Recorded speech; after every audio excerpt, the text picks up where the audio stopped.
Bonjour et bienvenue pour cette nouvelle interview de la série de l'entretien, une série orientée sur le business et sur le développement personnel. Donc, je suis Pierre Leju, coach et directeur du centre de formation INSEM, INCEM. Pendant les derniers entretiens, on a reçu Philippe Bloch, on a reçu Anne-Mette Solermi. Aujourd'hui, j'ai le plaisir d'accueillir Michel Wojniak pour parler stratégie à succès, évolution et comment revivre et exceller après un burn-out. Donc, un sujet passionnant. Donc, Michel Wojniak, si vous ne le connaissez pas encore, expert en stratégie mentale, fondateur de la société Optimistra, directeur pédagogique monde du groupe Tony Buzan, représentant exclusif également Europe du groupe Tony Buzan, membre de la société de programmation neurolinguistique, formateur, auteur du livre Carnet de bord d'un expert en stratégie mentale et également il était médaillé de bronze au championnat du monde de lecture rapide.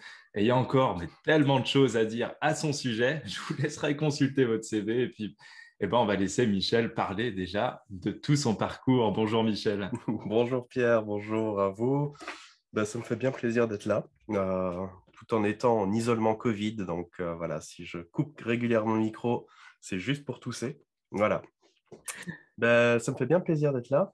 Alors, tu parlais du parcours. En fait, moi, c'est vrai que le parcours que j'ai eu, c'est un parcours que j'ai pas forcément choisi, dans le sens où du fait que je me suis effondré d'un burn-out après avoir bossé pendant des mois, 7 jours sur 7, pratiquement 12 à 16 heures par jour, je me suis retrouvé littéralement handicapé dans le sens où on m'a catégorisé de légumes. On m'a dit que je ne pourrais plus jamais gérer mon stress et mes émotions, voilà, que je ne pourrais plus jamais fonctionner normalement dans la société. Ce qui fait que derrière, le parcours que j'ai eu, c'était un parcours que je me suis imposé pour pouvoir revenir, on va dire, dans la course, parce que j'avais la trentaine. Pour moi, c'était inenvisageable à la trentaine de me retrouver hors circuit, quoi. C'était pas possible. Donc voilà, ça c'est un petit peu la trame fondamentale qui a animé, je dirais, le parcours que j'ai eu. Super. En tout cas, Michel, comme j'ai dit, expert en stratégie mentale. Alors, je vais te poser une question qui est peut-être très simple, mais c'est quoi la stratégie et en quoi c'est important dans la vie? En fait, une stratégie, c'est simplement une manière de faire les choses. C'est une manière calculée et volontaire de faire les choses. Par exemple, dans la vie, il y a plein de petits gestes du quotidien qu'on fait sans vraiment s'en rendre compte. C'est des trucs aussi simples que se nouer les chaussures. Et tu te rends compte que si tu regardes en fonction des écoles, souvent c'est à l'école que les enfants ils apprennent à nouer leurs chaussures. Certains, ils apprennent à faire d'abord un petit nœud, après une première boucle, une deuxième boucle, nouer les deux boucles. D'autres ont un système un petit peu différent. Mais à chaque fois, tu te rends compte que rien que ce petit geste, il n'est pas optimal. C'est-à-dire que les enfants, quand ils sont là, ils font le premier nœud et après, quand ils commencent à faire les boucles suivantes, le nœud, il se défait. Et régulièrement, en tant que parent, qu'est-ce qu'on fait? Quand ils font le premier nœud, on met le doigt dessus pour les aider et pour éviter en fait que le nœud il se défasse. Alors qu'en fait, en réalité, si tu regardes, même dans le fait de faire un nœud de chaussure, il y a des techniques qui existent, qui se font en un seul geste et qui permettent d'éviter ce problème-là. Et tu te rends compte, ça se fait en un seul mouvement et tu fais ton nœud de chaussure. Mais ça, en fait, tu vois, c'est une stratégie que peu de personnes connaissent parce que le cerveau humain est fait de cette manière-là, que lorsqu'il sait faire quelque chose d'une certaine manière, à moins d'avoir une bonne raison de le remettre en question, il ne le remet pas en question. Hmm. Donc, c'est pareil dans la vie. C'est pour ça, souvent, les gens répètent les mêmes erreurs, tu sais. Même dans les mariages, une personne, par exemple, va divorcer une première fois, et en fait, elle va se remarier avec une personne exactement comme la première. Elle va redivorcer. Et elle va se remarier avec une personne comme la première. Et elle va redivorcer. Et de l'extérieur, on se dit, mais c'est pas possible, il le fait exprès, quoi. Ou elle le fait exprès. Et en réalité, non, c'est l'être humain, on fonctionne comme ça, à moins de faire un acte volontaire de remise en question, eh bien, on a tendance à réitérer les mêmes schémas de fonctionnement. Et donc, travailler les stratégies, c'est prendre du recul sur tout ça et d'observer ce qui marche et ce qui ne marche pas. Et à partir du moment où ça ne marche pas, c'est de se dire, OK, maintenant, comment je peux faire pour que ce soit plus efficace? Donc, ça va dans les trucs, les petits gestes de la vie, mais bien évidemment aussi dans les stratégies qui vont avoir un enjeu professionnel ou un enjeu majeur dans la vie de la personne. Ouais.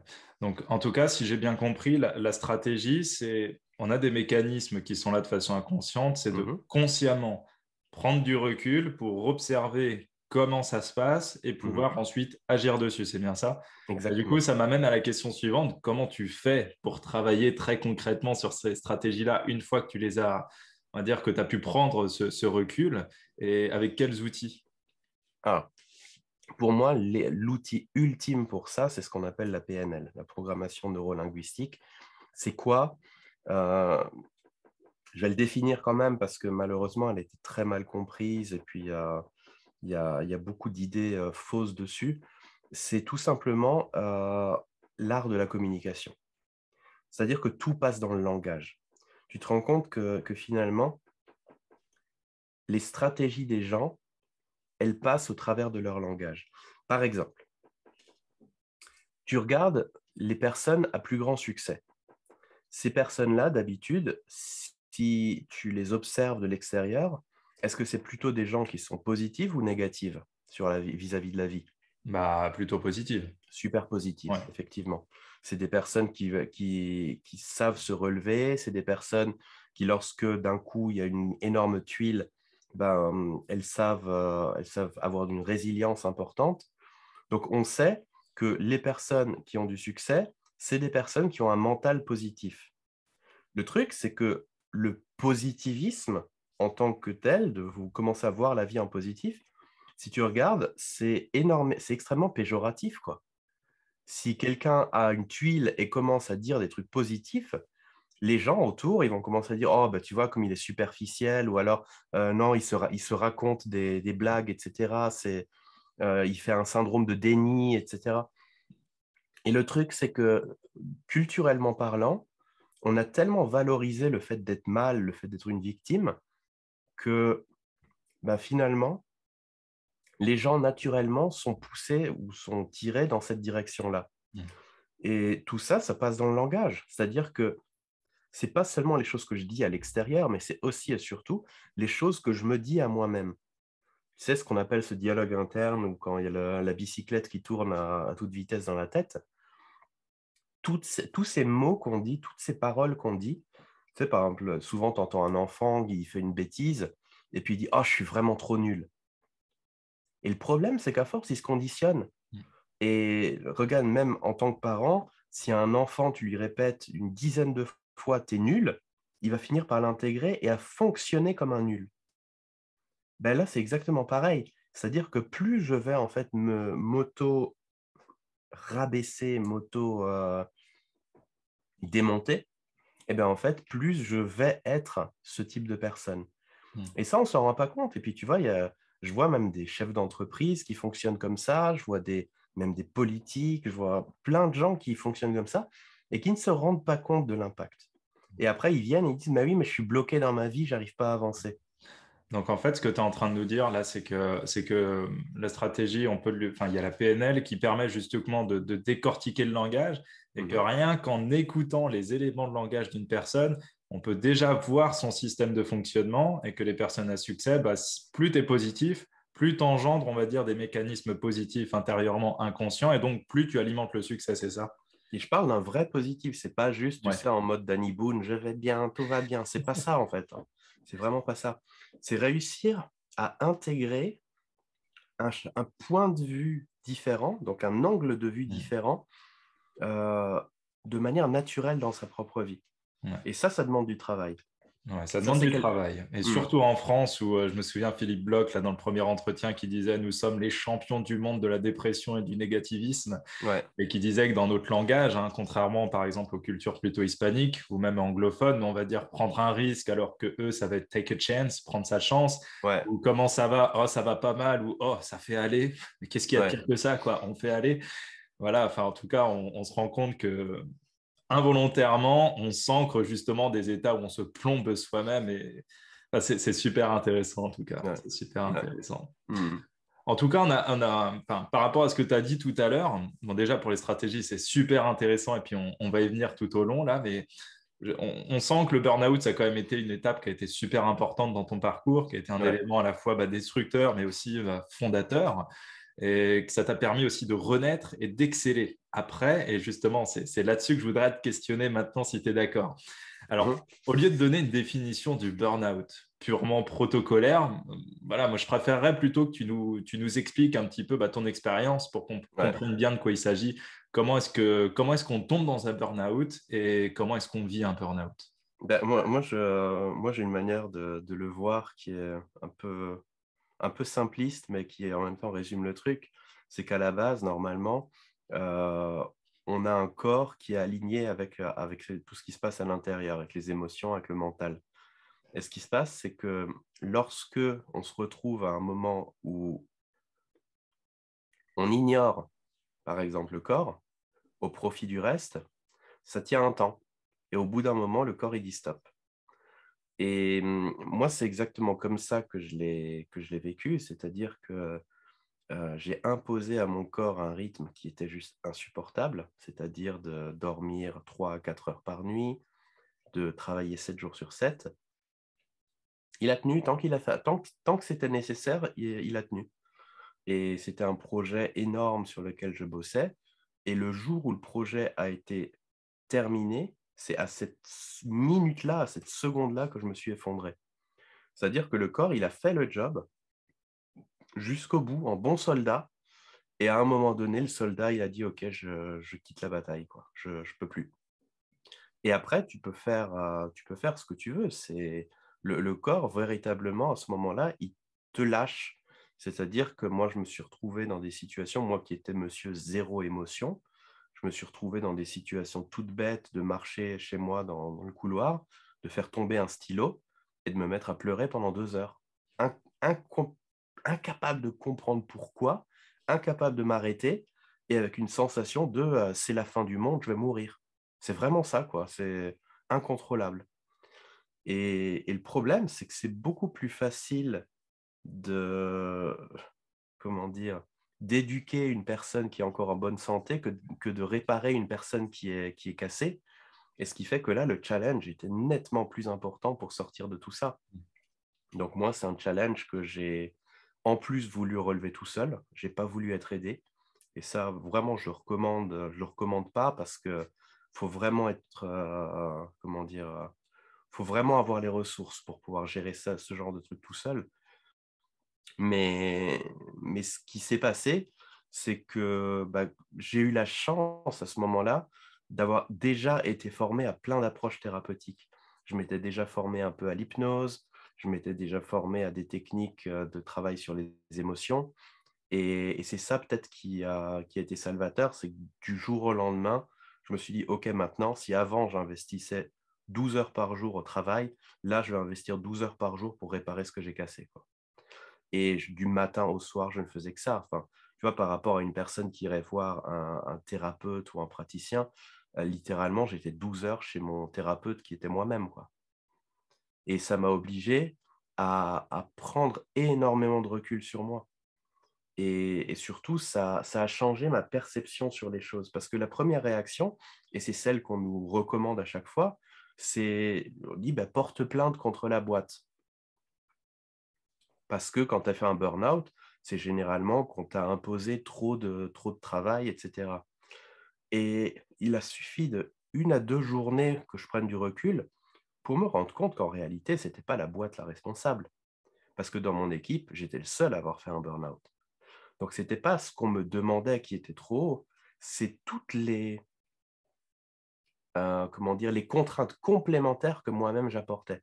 C'était mon perfectionnisme qui faisait que je ne pouvais pas seulement répondre à ce que la boîte demandait, je voulais aller bien au-delà. Et ça a été parce que bien sûr, après, mon chef n'avait pas le droit de me contacter. En cas de burn-out, un hiérarchique n'a pas le droit d'appeler la personne parce que ça peut être des tentatives de déstabilisation et tout ça. Et c'est moi qui l'ai appelé. Il était tout étonné. Il dit, écoute, normalement, on ne doit pas se parler. Moi, je dis, écoute, je veux juste te dire un truc. C'est que pour moi, il n'y a aucune responsabilité de ton côté. D'accord? Vraiment aucune. C'est moi, c'est mes contraintes qui ont fait ça. Et le gars, il n'en revenait pas, quoi. Il tombait des nues. Et ça s'est su. C'est-à-dire qu'après, quand je suis revenu, eh ben, en fait, c'est mon N+2, donc le chef du chef, qui m'a dit: «Écoute, incroyable ton attitude. Alors là, on n'a jamais vu ça, quoi». Et je pense que ça, c'est des prises de recul qui sont essentielles déjà pour soi, mais aussi pour éviter de se raconter des bobards. Mmh. Parce qu'on peut très facilement se victimiser et se dire: «Bah oui, mais tiens, c'est la faute d'eux». Non, en réalité, tant que la responsabilité, elle est à l'extérieur de toi, tu as aucun levier d'action. Ouais. En tout cas, il y a une chose intéressante, c'est qu'on comprend que bah, le burn-out, déjà d'une, c'est un événement traumatisant. Ça n'arrive pas forcément qu'aux autres, ça peut arriver à soi. Et c'est traumatisant à la fois physiquement, psychiquement. Et on entend beaucoup qu'il y a des personnes qui se retrouvent avec le cerveau bah, totalement grillé, ou comme tu as dit, bah, voilà, un légume, et qui mettent des fois des années à s'en remettre sans forcément bah, pouvoir récupérer à 100%, voire pas du tout. Et ce qui est intéressant dans ton cas, c'est que toi, bah, tu as réussi à renaître et à exceller derrière. Euh, c'est quoi? Est-ce que c'est une anomalie ou bien est-ce que toi, tu as eu des stratégies vraiment précises et si oui, lesquelles pour te remettre bah, magistralement de tout ça et pouvoir faire bah, tout ce que tu as pu faire derrière? Bah, déjà, le premier truc, c'est que j'ai banni le mot victime. Moi, depuis le début, je me suis dit: «OK, c'est moi qui suis l'architecte de ma vie». Et je pense dès ce moment-là, ça voulait dire que j'avais pas d'excuses. Ça voulait dire que dans tout ce que je faisais, dans toutes les décisions que je prenais, c'était ma responsabilité, c'était mon choix. Et à partir de là, et ben, voilà, ça me donnait la responsabilité de faire les choses d'une manière beaucoup plus autonome et intelligente. À l'époque, on m'avait mis en relation avec un groupe de personnes qui étaient dans le même cas que moi, donc qui ont fait un burn-out en même temps. Je sais qu'encore aujourd'hui, il y en a qui sont en arrêt de travail longue durée, alors que ça fait 8 ans, Hmm. tu vois. Donc, il y a, et puis, c'est des personnes, et certaines de ces personnes, je les ai même eues après en séance. Et ce qui était impressionnant, une de ces personnes qui a fait le burn-out en même temps que moi, on a fait tout un travail. C'était super efficace, c'était génial, elle était motivée pour vraiment reprendre sa vie en main. Et je vais te dire en toute transparence, après je sais que ça risque de déranger certains, mais à la fin, on fait un test d'écologie, tu sais, un test pour voir si tout ce qu'on a fait va être bien. Et je lui ai dit: «Bah, écoute, bah, c'est génial. Ça veut dire que la semaine prochaine, tu peux retourner travailler. Tu peux de nouveau aller, travailler dans l'entreprise, tu peux de nouveau à la maison recommencer à faire des choses». Parce que là, elle était dans une situation où c'était le mari qui faisait tout, où c'était les enfants qui faisaient aussi les tâches ménagères. Elle, elle était tranquillement devant ses séries télé toute la journée. Et au moment où je lui ai dit ça, qu'elle recommence à faire les choses à la maison, qu'elle recommence à aller au travail, devenue toute blanche, elle m'a fait: «Non, mais c'est pas ça que je veux». Ah! Et en fait, le truc, c'est qu'effectivement, et ça, elle l'a reconnu à la fin, c'est qu'elle a trouvé un certain confort dans le fait d'être la victime à la maison, d'être choyée par tout le monde, d'avoir rien à faire, de n'avoir plus rien à faire, de n'avoir plus de responsabilité au niveau du foyer. Mais c'était une charge en plus pour tous les autres. Et ça, je veux dire, peut-être pour elle, c'est bien, mais le problème, c'est que c'est injuste par rapport à tous les autres et surtout à des enfants qui ont rien demandé à personne, quoi. Hmm. Et quand les enfants doivent prendre le rôle de la maman, bah, je trouve que c'est pas un cadeau super que tu leur fais, en fait, parce que ils ont plus la possibilité de vivre comme des enfants. Ils ont plus la possibilité de vivre leur enfance. Et ça, je pense, à un moment donné, ouais, faut rétablir les choses comme elles sont, quoi, comme elles sont censées être. Ouais. Donc en tout cas, on comprend qu'il y a vraiment une notion de responsabilisation et de responsabilité de chacun dans la façon de reprendre sa vie en main et puis aussi de prévoir ce qu'on veut pour la suite. Ouais. Là, on sent qu'il y a vraiment la notion d'attitude. Et maintenant, toi, vu qu'il y a les stratégies, en termes de reprogrammation, parce que c'est ce que tu as dit, il a fallu tout reprogrammer. Mmh. Auprès de quels outils, auprès de quelles approches tu t'es rapproché justement pour reprogrammer et pourquoi ces approches-là et en quoi elles ont été importantes? Moi, je suis quelqu'un qui a tendance à favoriser la qualité par rapport à la quantité. Donc je me suis dit, plutôt que d'aller voir 20 personnes pour essayer de trouver une réponse, je vais cibler les 2 personnes qui seraient le plus susceptibles de m'aider. Donc, je me suis dit déjà, j'avais un problème de mémoire, un problème vraiment de… typiquement, tu vois, on discute, maintenant on parle pendant une bonne heure. Si maintenant on raccrochait le Zoom et que d'ici 1 heure tu me rappelles, eh bien en fait, à l'époque en tout cas, je t'aurais dit bonjour comme si on ne s'était pas parlé toute la journée. Mm. Tu vois? Donc ça c'était vraiment un problème. Euh, Maintenant, donc ce que j'ai fait par rapport à la mémoire, c'est que je suis allé voir un petit peu directement au top. J'ai dit, OK, championnat du monde de mémoire, tac, Tony Buzan, inventeur des championnats du monde de mémoire, figure emblématique dans le monde de la mémoire, des cartes mentales, etc. Et qu'est-ce que j'ai fait? J'ai pris toutes mes petites économies, j'ai acheté les formations les plus chères qu'il proposait pour être sûr que ce soit lui, et je suis allé. Et dès que je l'ai eu face à moi, je l'ai interpellé directement. Je lui ai dit, écoute, voilà ce qui m'est arrivé, j'ai besoin de ton aide. Il m'a fait, OK. Et puis, il m'a accompagné là-dessus. Et parallèlement à ça, je me suis dit, OK, maintenant, mon problème aussi se trouve au niveau de mes stratégies de fonctionnement, donc en gros, de ma manière de gérer ma vie. Donc, je me suis dit, je suis allé voir directement le co-créateur de la programmation neurolinguistique qui est vraiment axé là-dessus. C'est la PNL, comme dit, vraiment, c'est le travail sur le langage et c'est sur le travail de l'impact du langage sur soi-même. Donc, c'est exactement ça. C'est pas, il y en a qui disent, oui, c'est une pseudoscience. Oui, évidemment, c'est une pseudoscience. Parce que tu peux pas rendre scientifique un truc qui est abstrait. Le langage, c'est totalement abstrait. C'est pour ça qu'on peut se servir du langage pour manipuler, qu'on peut se servir du langage pour faire plein de choses. Ça ne peut pas être une science. Donc, je suis allé les voir et puis tous les deux, on relevait le défi, en fait, en réalité. Et ça s'est fait vite. Et c'est ça qui est incroyable, c'est que ça s'est fait vite. Alors après, quelle était la portion de ma motivation qui a fait que ça allait très vite? J'en sais rien. Quelle a été la portion de l'efficacité effective de ces outils? J'en sais rien. Ce que je sais, c'est que la combinaison de ma motivation et des outils, ça a donné un truc absolument inespéré. Ouais. Ouais. Bon, en tout cas, super intéressant. Et ça me soulève une autre question aussi qui est venue entre-temps. Bon, on voit que les stratégies, l'attitude, c'est fondamental, hein. Et puis, je pense que, comme tu dis, l'un va pas sans l'autre. Parce que si tu apportes un outil, certes, mais qui n'est pas porté par une attitude qui va permettre d'en faire une utilisation efficace dans le temps, avec le bon carburant qu'on met dans la machine, je pense que ça peut pas tenir. Ouais. La petite question que je me posais, c'est toi, tu as eu un burn-out par rapport à un franchissement de limite que toi, tu t'es imposé. Ouais. Est-ce que c'est vraiment différent d'un burn-out où une personne, on va dire, subit une situation, par exemple, d'un employeur ou par exemple de toute une équipe qui est sur son dos ou tu vois, d'une problématique comme ça? Est-ce qu'il y a une vraie différence entre les deux ou est-ce qu'on se remet de la même façon? Ben, après, ça va dépendre du point de vue qu'on veut avoir sur les choses. Euh, Moi, ma manière de voir les choses, ça va être de se dire, il n'y a pas de question de subir. C'est-à-dire que euh, même dans les pires situations, on peut avoir de la résilience. Et je dis ça pourquoi? Parce que quand il y a eu des études qui ont été faites sur le bonheur au niveau mondial, eh bien, en fait, tu te rends compte que des pays en guerre manifestaient des niveaux de bonheur plus hauts que la France. Je veux dire, où on a tout, on a sécurité totale, sécurité sociale, où on est bien, où on a absolument tout, où on a de l'argent, un toit sur la tête, où techniquement, avec toutes les aides qu'il y a, on ne peut pas se retrouver ou presque pas de chance de se retrouver à la rue, eh bien, en fait, les gens arrivent à être malheureux. Et je pense que ça, effectivement, c'est un phénomène de société.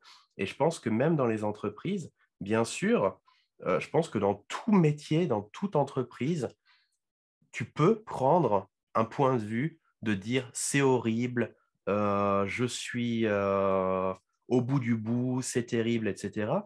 Mais la plupart du temps, quand une personne est comme ça, les gens autour, ils se disent, mais attends, mais attends, de péter un câble, là, c'est pas possible. Je veux dire, c'est quoi le problème?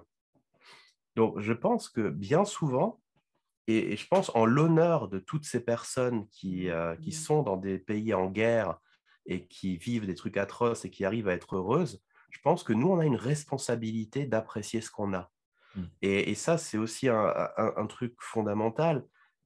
Alors, je sais qu'il y en a plein qui vont me tomber dessus en disant oui, mais tu ne prends pas en compte les situations individuelles de chacun. Je dis, mais le truc, c'est que la vie, elle est courte. On a une vie qui est courte. Et le truc, c'est on n'a même aucune garantie d'arriver à 80 ans. Si ça se trouve, bah voilà, tu peux te faire écraser dans la rue le jour même ou quoi. On n'a pas le luxe de pouvoir passer des années à être mal. C'est ça que je veux dire. Et c'est ça que je me suis rendu compte quand à 30 et quelques années, on m'a dit que finalement, j'étais hors course. Je me suis dit, bah, ok, si déjà je suis hors course, bah, le tout pour le tout, quoi. On y va, je tente tout ce que je peux tenter. Et c'est dommage de devoir arriver tout en bas pour réussir à se dire ça. Et souvent, malheureusement, effectivement, c'est comme ça que ça se fait. C'est-à-dire que les gens, il faut qu'ils arrivent au fond du trou pour se dire, OK, j'y vais, je prends des risques, etc. Mais tout ça, pourquoi? Parce que je pense que l'être humain, et c'est un peu ce qui se passe avec les ados à un moment donné, c'est qu'on a une sensation d'immortalité, en fait. Et les ados, c'est pour ça qu'ils prennent des risques inconsidérés, parce qu'ils se croient immortels. Et je pense qu'à un moment donné, il faut prendre conscience du fait que non, la vie, elle peut s'arrêter aujourd'hui. Et moi, ma question, c'est, OK, si ma vie, elle devait s'arrêter aujourd'hui, qu'est-ce que je ferais, quoi?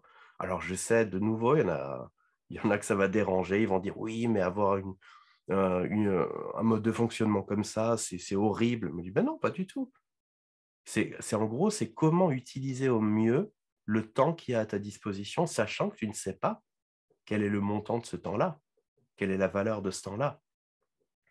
Donc voilà, pour moi, je pense que les situations subies, elles sont subies justement parce qu'on a une attitude derrière qui nous bloque.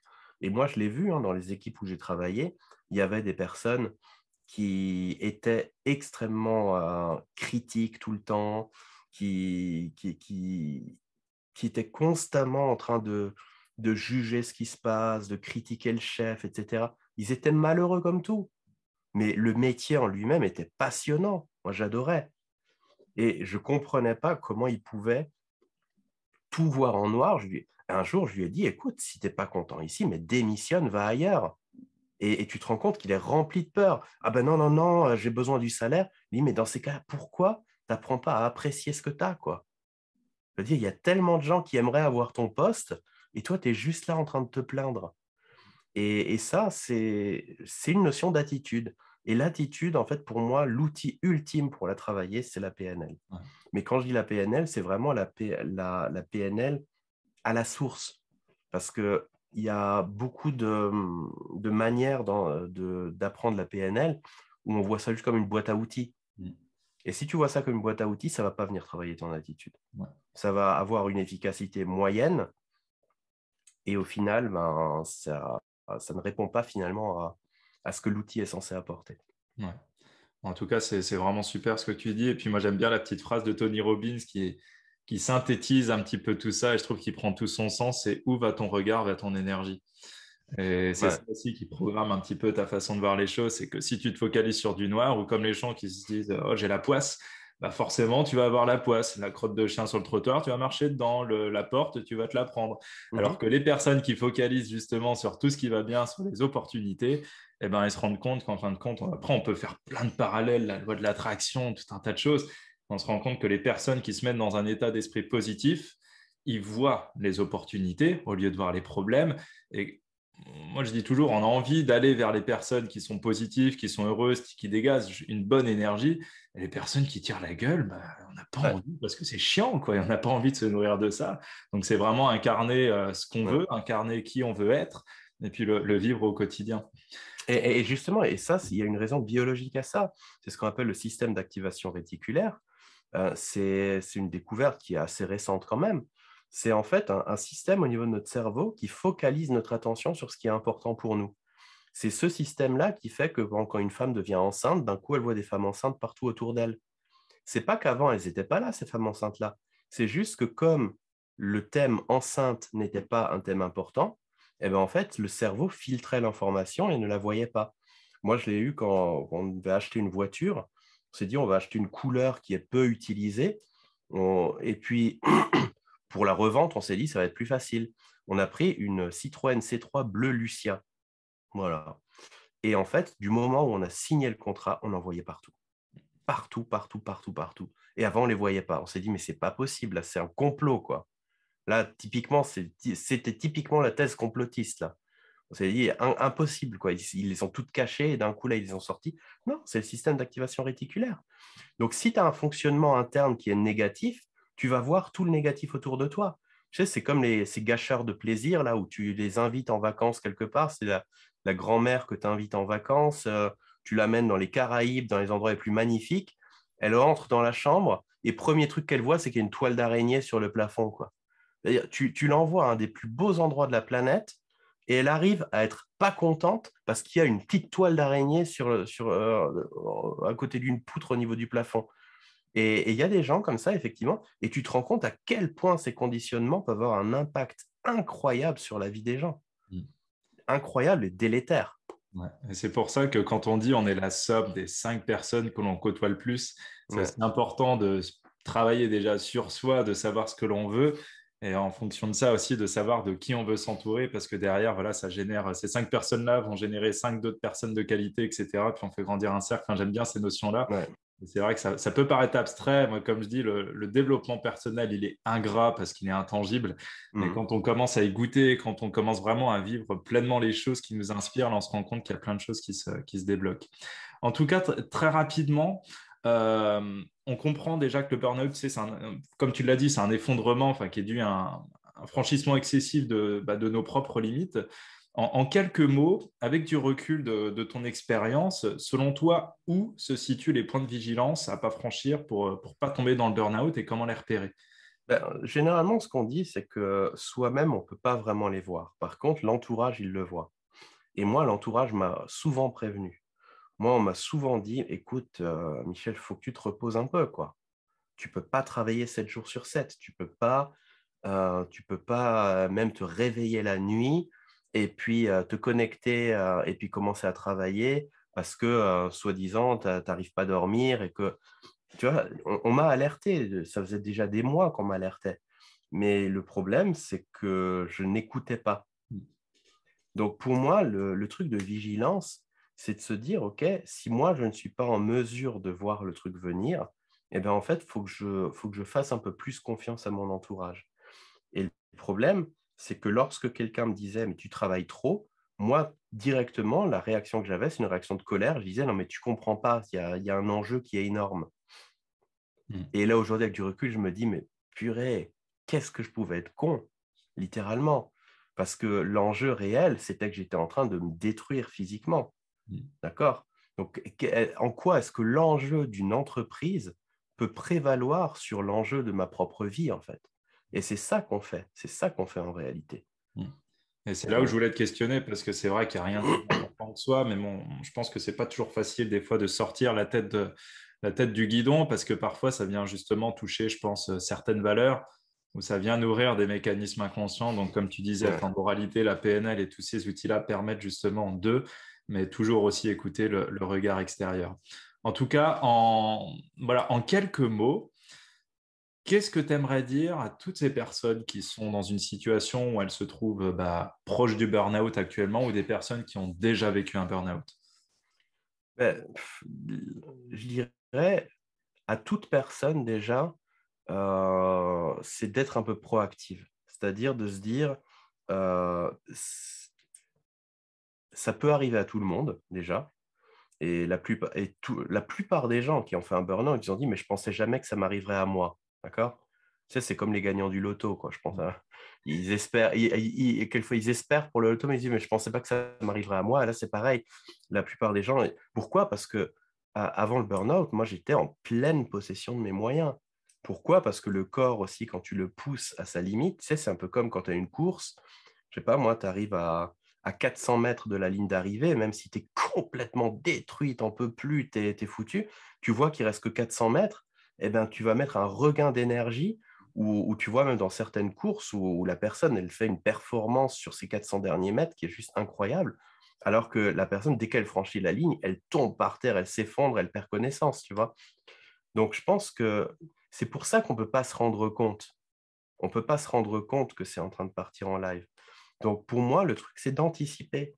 C'est d'anticiper, de se sensibiliser notamment à ces notions, de prendre du recul sur sa propre vie, de prendre du recul sur les choses, C'est ce qu'on appelle en PNL des positions perceptuelles. C'est d'apprendre à observer sa propre vie. Donc, moi, le vrai conseil, c'est d'anticiper tout ça. C'est de se dire, ça ne sert à rien d'arriver au fond du trou pour se poser les bonnes questions. Et ça, effectivement, je remarque, hein, souvent même dans les formations PNL, quand je demande un peu le parcours des gens, la plupart du temps, on a beaucoup plus souvent des personnes qui disent « Ah, j'ai fait un burn-out » que des personnes qui disent « Ah ben tiens, je me pose des questions pour m'empêcher ou m'éviter de faire un burn-out. » Tu vois. Donc, pour moi, le vrai conseil, c'est anticiper, quoi. Anticiper, anticiper. Ouais. Et donc, du coup, être à l'écoute de soi et à l'écoute des autres. Bien sûr. Ouais. Bon, il y a eu certes le burn-out, mais bon, faut le dire, hein, il y a quand même un parcours professionnel qui est impressionnant. Et puis, bah, bravo pour ça encore. Et il y a quelques années, tu es parti, bah, on va dire, d'ouvrier dans un grand groupe, à chef de projet intercontinental. Voilà, tout le monde n'y a pas eu accès. Et pour certains, voilà, ça paraîtrait totalement inconcevable d'arriver dans des sphères comme ça. Ma question, est-ce que tu étais doté de super pouvoirs ou est-ce que tu avais une potion magique? Mais allez, dis-nous, c'est quoi ton Ben, secret? non, après, le secret, ça a été la stratégie. Je vais te donner un exemple. Moi, j'étais dans une multinationale où on avait un parcours d'évolution qui était défini, gravé dans le marbre. D'accord? Donc, tu savais que si tu rentrais avec à telle position, que si tu faisais toute ta carrière dans l'entreprise, à la fin, tu serais à tel niveau, etc. Généralement, tu peux espérer monter d'à peu près deux niveaux hiérarchiques. Et moi, je me suis dit, OK, et ça, c'était après le burn-out, je me suis dit, je vais en fait challenger le système. Et je suis allé voir le responsable RH et je lui ai demandé, OK, qu'est-ce que tu attends d'un potentiel candidat à l'évolution? Et le gars, il m'a regardé avec des grands yeux, il m'a fait, t'es le premier à me poser la question. C'est comme étonnant parce que finalement, si tu veux évoluer, il faut quand même savoir ce qu'on attend de toi. Et là, le responsable RH, il l'a pris au début avec un peu d'amusement, et puis d'un coup, il m'a dit, bah, Michel, tu sais quoi? En réalité, toi, tu n'es pas un bon candidat pour l'évolution. Je fais pourquoi? Il dit parce que tu t'es rendu indispensable dans l'équipe, parce que tu fais tout, parce que tu es excellent, et que si on devait sortir quelqu'un de l'équipe pour le faire monter, ben en fait, toi, tu serais le plus compliqué à remplacer. Donc concrètement, tu serais le dernier dans la liste d'évolution. Et moi, j'ai fonctionné tout le temps en me disant, je veux être le meilleur parce que je veux être reconnu et je veux évoluer. Et là, je me suis pris une claque avec le responsable RH qui me dit clairement, mais parce que tu es le meilleur, on ne te fera pas évoluer. Tu vois le truc? Donc, je me suis retrouvé dans... Et ça, c'est de la PNL, tu vois. La PNL, c'est ça, c'est de la stratégie, c'est se poser des questions et c'est surtout éclaircir, éclaircir les questions qui ne sont pas claires, un peu comme ton image maintenant, tu vois. Et là, une fois que c'est éclairci, c'est beaucoup plus simple. Et donc là, je suis allé le voir, je lui ai posé les bonnes questions, je lui ai posé des questions, entre guillemets, PNL, et je suis sorti de là en me disant, mais c'est dingue. En gros, pour évoluer, il faut que je sois moins bon et il faut que je sois dispensable. Résultat, j'ai commencé directement à investir beaucoup de temps à documenter ce que je fais, à documenter tous les processus de ce que je fais. Pour, en gros, et au fur et à mesure, je testais ces processus avec des collègues. Je disais, bah, écoute, voilà, tiens, si tu devais faire ça, regarde, est-ce que cette gamme-là, elle te permet de le faire? Il me dit, ah bah non, écoute, c'est pas clair, il manque ça, il manque ça. Et à un moment donné, j'ai rendu toute mon activité reproductible. Et ça n'a pas loupé. 6 mois plus tard, j'ai été vu par le chef du chef du chef, 3 niveaux plus haut, qui m'a proposé un poste directement rattaché à lui. Donc, je suis monté de 3 niveaux hiérarchiques en moins de 6 mois, chose qui, c'était du jamais vu. J'ai même, quand j'ai quitté le groupe, une lettre de recommandation du directoire, du comité directeur du groupe, par rapport au travail que j'ai fourni. Ben voilà, tu vois, c'est tout bête. Et je me dis, le responsable RH, sur tous les ingénieurs, sur tous les têtes pensantes du groupe, qui est un groupe à plus de 200 000 personnes, il dit, tu es le premier à poser cette question-là. Je suis le premier à demander qu'est-ce qu'il attend d'une personne pour grimper. Et là, tu te rends compte qu'effectivement, c'est nécessaire. Ouais. C'est assez incroyable en fait parce que ça va totalement à contre-courant des schémas de pensée. On nous dit il faut que tu sois bon, on n'a pas le droit à l'erreur, il faut absolument performer, sinon en gros c'est la carotte et le bâton, quoi. Si tu travailles bien, on va te donner ce qu'il faut et puis si tu travailles pas bien, en gros tu vas être puni, quoi. Mhm. Là qu'on dise en gros si tu es trop bon, du bien indispensable, donc on ne peut pas te bouger. C'est super intéressant ton cheminement justement de se dire comment est-ce que je peux faire pour sortir de cette situation-là et puis aller questionner justement dans les sphères un petit peu au-dessus. Et justement, ça m'amène à la question suivante. Donc, merci pour ta transition. Mais quelle différence notable tu as pu noter dans les modes de fonctionnement des grands patrons, des dirigeants à un niveau intercontinental? Parce on n'y a pas toujours accès, on ne sait pas trop comment ça se passe, il y a pas mal de fantasmes. Donc voilà, c'est quoi leur stratégie de réussite? Est-ce que c'est dans les stratégies d'action, dans les façons de penser, dans les attitudes? Comment ça se passe? Qu'est-ce qui fait la différence avec un ouvrier et ces personnes-là, par exemple? Déjà, les attitudes. Moi, j'ai été fasciné de découvrir ce monde-là, ce monde des comités directeurs et autres, parce que tu te rends compte que c'est des gens qui sont formés à la communication. Et quand je dis la communication, je parle dans le sens PNL, dans le sens où c'est des personnes qui savent exactement quand parler et quand se taire. En PNL, on dit souvent en fait que la personne qui est le plus avantagée, c'est celle qui sait le mieux écouter et pas celle qui sait le mieux parler. Tu sais, et c'est pareil quand tu regardes, les gens veulent absolument devenir des orateurs incroyables. Tu sais, les gens, ils veulent devenir des alphas, quoi, des mâles alphas. Mais le problème, c'est que regarde tous les gens à grand succès. Regarde Elon Musk. C'est Mm. pas du tout un alpha, c'est un introverti total. Si tu regardes les vidéos d'interview de Elon Musk, il bégaye. Mm. Il n'est pas clair dans ses réponses. Il parle de Mars, de trucs, de coloniser des planètes, etc. Si tu ne sais pas que c'est un génie sur pattes, tu le regardes, mais tu ne miserais pas une cahuète sur lui. Et il dit lui-même, au début, il voulait travailler chez Netscape, c'était son rêve. Il voulait bosser chez Netscape. Il est arrivé, il n'a même pas réussi à faire l'entretien. Résultat, on ne l'a pas pris. Et il dit, parce qu'on ne voulait pas de moi, j'ai créé ma propre boîte. Heureusement. Mais l'idée, c'est que là, de la même manière, on se retrouve avec que du contre-intuitif. C'est-à-dire que Elon Musk, c'est pas un alpha, c'est un introverti. Jeff Bezos, c'est pareil. Warren Buffett, c'est pareil. Et pourtant, à l'inverse, tu vois, les gens, ils sont fascinés par les leaders charismatiques, par les personnes qui sont des extravertis à fond. Et pourtant, c'est pas là-dedans la clé, tu vois.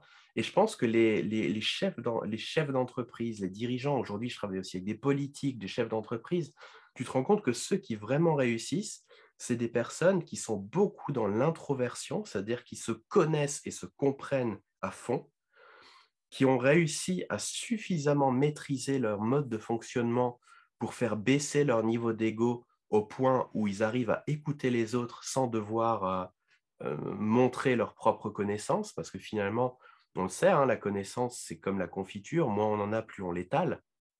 Donc ça, c'est aussi un truc qui est très, très, très poignant quand tu regardes les personnes qui ont vraiment réussi, et tu vois que les stratégies de communication, tu vois que c'est des personnes qui, pour la plupart, ont été formées à des techniques comme la PNL. Mm. Tu le vois. Donc, en tout cas, même si on devait donner un conseil, entre guillemets, enfin, sans faire de généralisation, mais un employé, un salarié, un ouvrier qui voudrait évoluer, c'est pas forcément l'accumulation de compétences techniques et atteindre la perfection qui va faire monter. On comprend bien que c'est vraiment, il y a une notion, une dimension humaine de communication, d'attitude, de se connaître soi-même pour pouvoir être aligné dans le qui on est et pouvoir être pleinement à l'écoute des besoins et puis Mhm. pouvoir peut-être Ouais. aussi répondre à d'autres enjeux au niveau de l'entreprise. Oui, et puis savoir ce qu'on attend de lui pour Ouais. être un candidat à l'évolution. Et ça commence par une simple question au RH. C'est tout bête, hein, mais je te dis, j'étais sidéré d'avoir été en gros le premier à poser ce genre de questions. Ouais. Bon, comme quoi, si on ne demande pas, on n'a pas, il faut oser, Ouais, quoi. Il n'y a pas de risque, il n'y a pas de prise de risque à oser ouais, demander si ce n'est qu'un non. Ça coûte quoi un non? ouais. En tout cas, dans ton parcours, on a vu qu'il y a eu il y a eu cette réorientation professionnelle. Après, tu t'es orienté sur tout ce qui est les outils de formation, de développement personnel. Pourquoi ce choix et quelle place tu donnes aujourd'hui au développement personnel dans le travail? Ben, développement personnel, malheureusement, c'est quelque chose qui est un peu péjoratif. Tu vois, et souvent, les gens, ils associent développement personnel, oui, c'est une secte, tu vois, ou des trucs comme ça. Et malheureusement, en fait, le développement personnel, c'est quoi? C'est tout simplement de s'améliorer. Et je veux dire, la vie, elle est ainsi faite. On est là pour s'améliorer. Je veux dire, rejeter l'idée de développement personnel, enfin, ça serait comme, tu vois, quelqu'un qui refuserait d'aller à l'école en disant, moi, je ne souhaite pas m'améliorer, quoi. Et c'est complètement aberrant. Mais le truc, c'est qu'effectivement, le développement personnel vient toucher à l'attitude et au comportement. Et ça, quelquefois, bah, c'est vu un peu comme un tabou, quoi. Toucher à ça, c'est pas bien. Et aussi, dans les entreprises, ils n'aiment pas favoriser le développement personnel parce que ils ont peur que les gens ne vont plus être des bons moutons. Et ça, je l'ai entendu dans les comités directeurs. Je l'ai entendu dans les comités directeurs. Et pourtant, je pense que ce n'est pas le cas. Je pense que le développement personnel, après, oblige les gens à être beaucoup plus authentiques. Donc, en gros, on ne peut plus, entre guillemets, se foutre de la gueule des personnes qui travaillent pour nous. Ça demande une transparence. Mais maintenant, si tu regardes, les entreprises, les nouvelles entreprises, les entreprises libérées, etc., fonctionnent entièrement sur cette base-là. C'est-à-dire qu'on est tous un tout. Et, et là, en fait, où tu vois que le système, de manière générale, fonctionne, c'est lorsque des personnes dans une entreprise sont stimulées à, à devenir de meilleurs êtres humains, et surtout des moments où, quand eux parlent de l'entreprise, ils disent «nous», Très juste. tu vois. Ouais. Et c'est une personnalité morale, quoi. Ils font partie du truc. Et je pense que même les startups ou quoi, en formation en PNL, souvent, c'est des gens qui travaillent dans des startups. On a souvent ça, des personnes qui sont dans une startup, et puis c'est la startup qui a payé cette formation-là pour justement aller faciliter les stratégies, etc.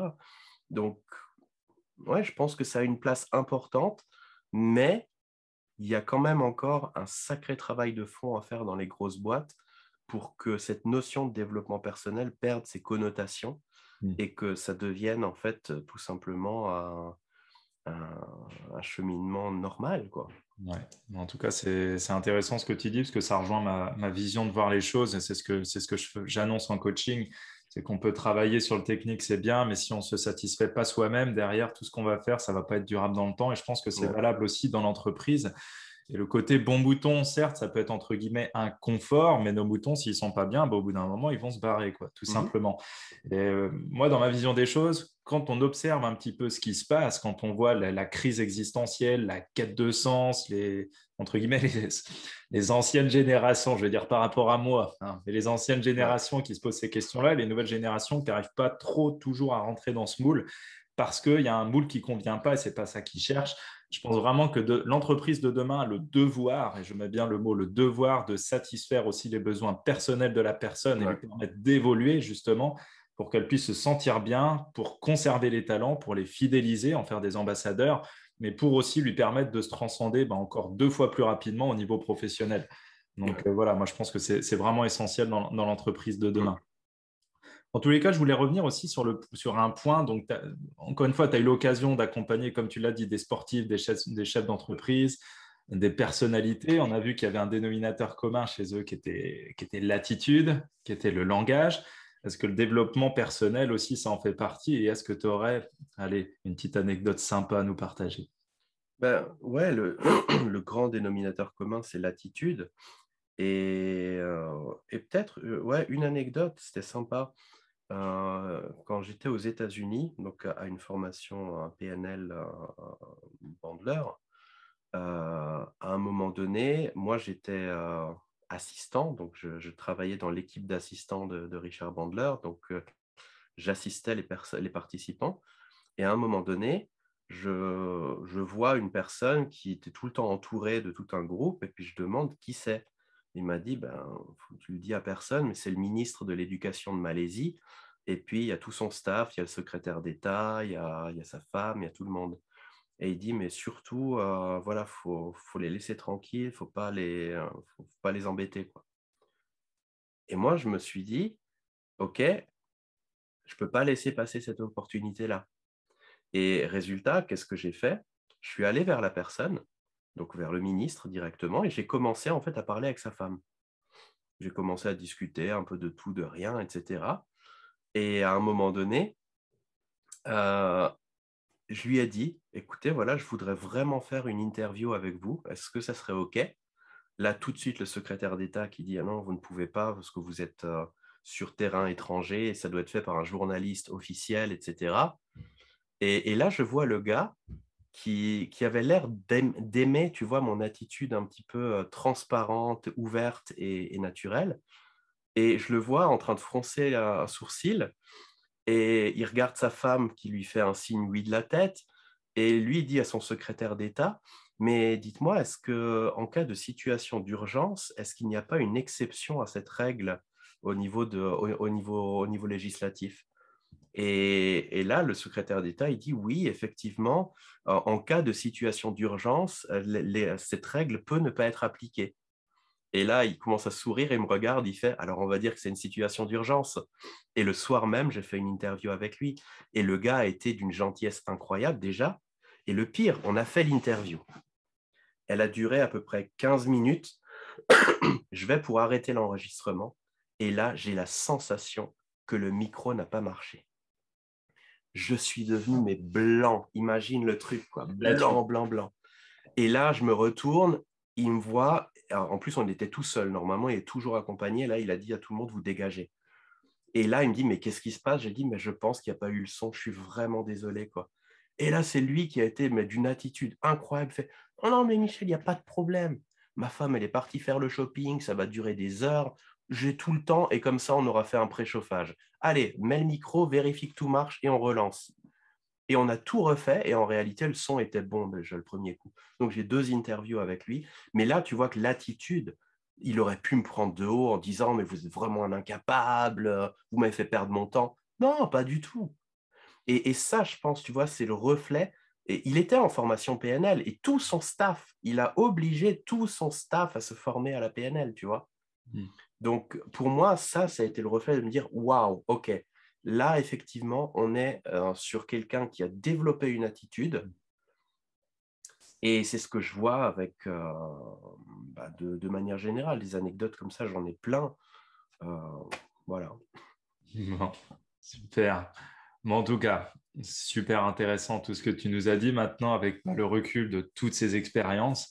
Si tu avais 3 règles d'or à transmettre à toutes ces personnes qui commencent dans la vie ou bien qui veulent renaître, ce serait lesquelles? Alors, je dirais la première, c'est d'apprendre à s'observer.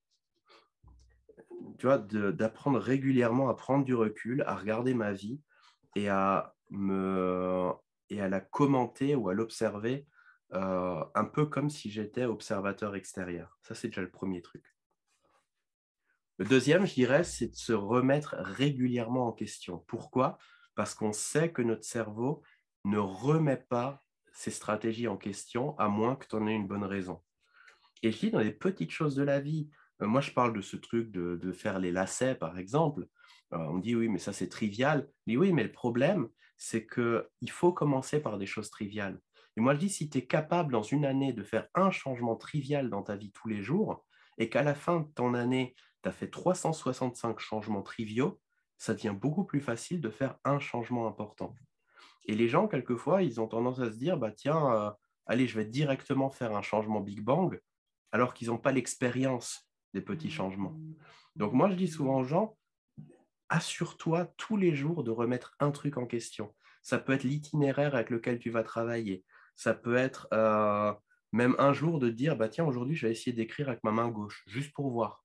Tu vois, faire un truc qui sorte de l'ordinaire pour te contraindre à mettre en place une dynamique d'évolution et de changement. Donc ça serait le deuxième élément clé.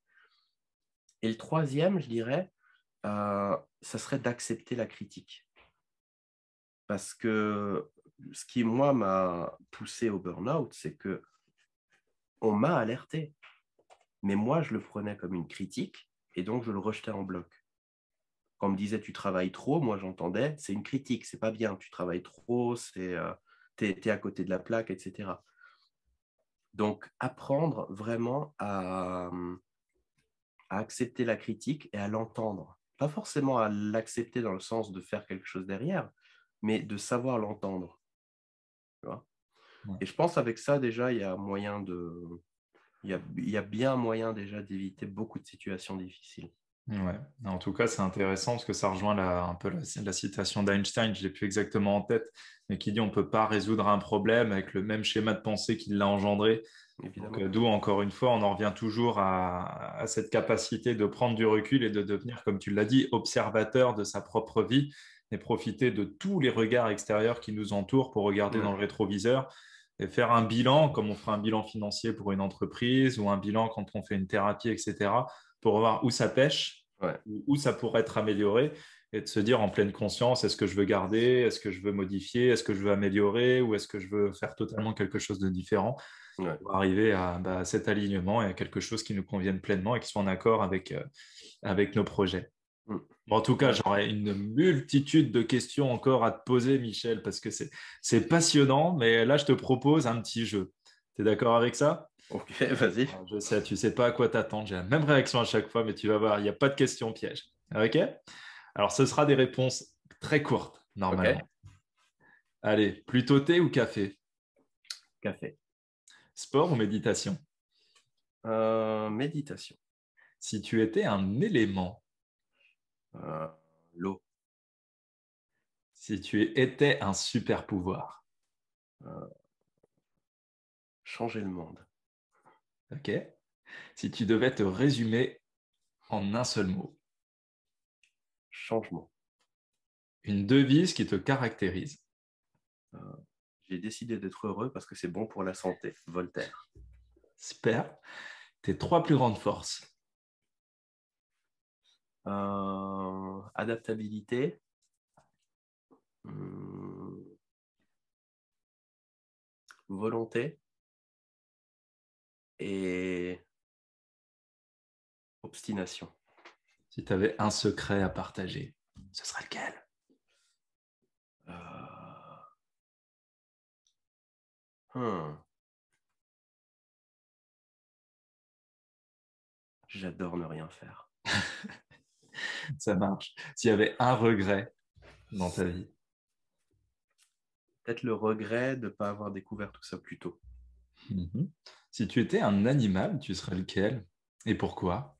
Hmm, Un chien, parce que j'adore les chiens. Ok. Ton plus grand rêve?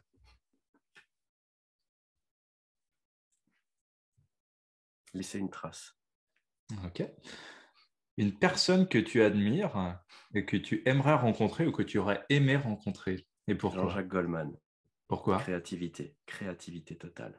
Ok. Là, maintenant, Michel, imagine que j'arrive et que je te donne une lampe magique avec laquelle tu peux réaliser trois vœux. Tu feras lesquels avec?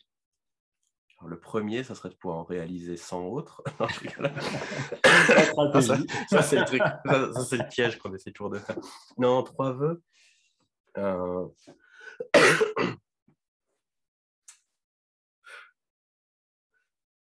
Alors, je pense un premier, ça serait de remettre du bon sens dans le monde. Parce que je pense qu'il y a beaucoup de situations où, du fait du stress, du fait de la peur, les gens perdent la notion de bon sens. Et je pense que ça serait déjà une première chose qui aiderait énormément. Euh, Deuxième, ça serait de rétablir un peu d'équilibre au niveau de ce monde-là. Je parle d'équilibre au niveau financier, au niveau tout ça, tu vois, que je parle pas de communisme ici, tu vois, ou des trucs comme ça, mais au moins que chacun ait accès au minimum. Ça serait le... Et volontairement, je dis pas que chacun soit riche ou quoi, parce que ça rend pas heureux, hein. Tu peux regarder, moi qui travaille maintenant avec pas mal de personnes, de personnalités, de personnes riches, etc., quand tu leur demandes est-ce que tu es heureux, la plupart du temps, ils répondent non. Donc, c'est vraiment, ça résout certains problèmes, mais ça en crée beaucoup d'autres. Et troisième, troisième, ça serait que les systèmes éducatifs au niveau mondial évoluent parce que ça ne bouge pas, ça bouge très peu.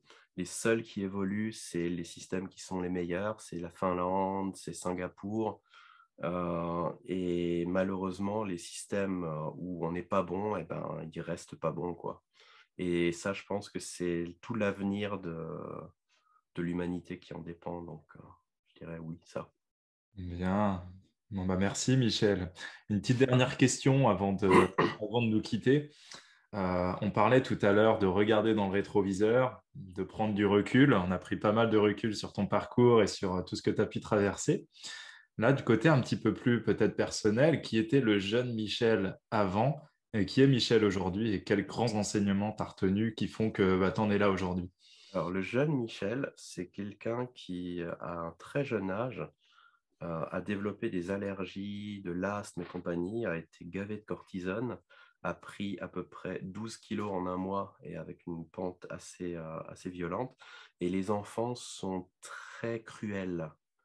Et le jeune Michel, c'est quelqu'un qui, depuis le plus jeune âge, a été complètement rejeté par les gens autour et qui a décidé de briller beaucoup plus par ce qu'il est capable de faire que par son physique en réalité. Et je pense que ça a été un élément très structurant pour moi qui m'a à chaque fois aidé à développer des capacités comme par exemple l'autodérision. L'autodérision m'a sauvé la peau, mais alors plein de fois, plein de fois. Donc, ça a été des moments difficiles et en même temps, ça a été des moments très constructeurs, quoi. Donc, voilà, ça c'est le jeune Michel. Et puis, ben, tout l'impact que ça a eu aujourd'hui, c'est peut-être une sensibilité à l'autre qui est beaucoup plus important, une sensibilité aux inégalités Hmm. qui me touche particulièrement. Je supporte pas de voir des jeunes qui sont ostracisés ou euh, qui sont jugés, critiqués pour leur physique ou pour quoi que ce soit. Et ce que j'aime à ces jeunes-là, c'est leur apprendre le sens de la répartie. Parce que finalement, bah, voilà, il y a peut-être des réalités qu'on ne peut pas changer. Par contre, notre manière de réagir à ces réalités-là, c'est ça qui fait toute la différence. Ouais, exactement, l'adaptabilité. Ouais. Un petit mot pour la fin, Michel? Bah, écoute, merci. Non, bah, vraiment, merci, parce que c'est vrai que c'est intéressant, tu vois, la thématique, on ne l'a pas du tout préparée ou quoi, c'était arrivé un peu comme ça. Et je trouve super intéressant de faire ce genre de rencontre. Donc, merci. Bon, bah, merci à toi en tout cas, c'était vraiment, j'ai pris beaucoup, beaucoup de plaisir à échanger avec toi. Bon, bah, même si on se connaît, c'est tellement intéressant à chaque fois de redécouvrir ton parcours et puis bah, aussi des choses nouvelles. Je pense qu'il y a plein de pépites à tirer de tout ce que tu as dit, plein de belles prises de conscience. En tout cas, ça amène très clairement à réfléchir et à repenser notre façon de voir les choses, hein, prendre ces différentes positions perceptuelles, comme tu disais. Donc, en tout cas, voilà, moi j'invite vraiment à toutes les personnes qui vont regarder cette interview à vous renseigner bah, sur Michel. Il y a LinkedIn, il y a le site Optimistra, vous pouvez les voir sur INSEM également. Vous pouvez vous renseigner sur la PNL Bandler, qui est vraiment une question d'attitude. Il y a, comme vous l'aurez compris, c'est un élément central chez beaucoup de personnes, bah, on va dire, qui excellent et qui réussissent. Pour les personnes qui ont des problématiques de burn-out ou qui sentent que ça arrive, bah voilà, en tout cas, ça vous donne un bel exemple de personnes qui ont réussi à surpasser ça. Et si ne serait-ce qu'il y a une personne qui a réussi, ça veut dire que bah voilà, tout le monde en est capable. Donc, merci Michel pour bah, toute cette belle transmission, tous ces beaux messages d'espoir, ces belles réflexions, cette belle énergie. En tout cas, bah, je te souhaite une très très belle journée. Merci. Toi Et aussi. bah, à toutes ces personnes qui vont regarder bah, cet entretien, je vous dis à très bientôt pour un nouvel entretien. À l'année prochaine en 2022. À À bientôt. bientôt.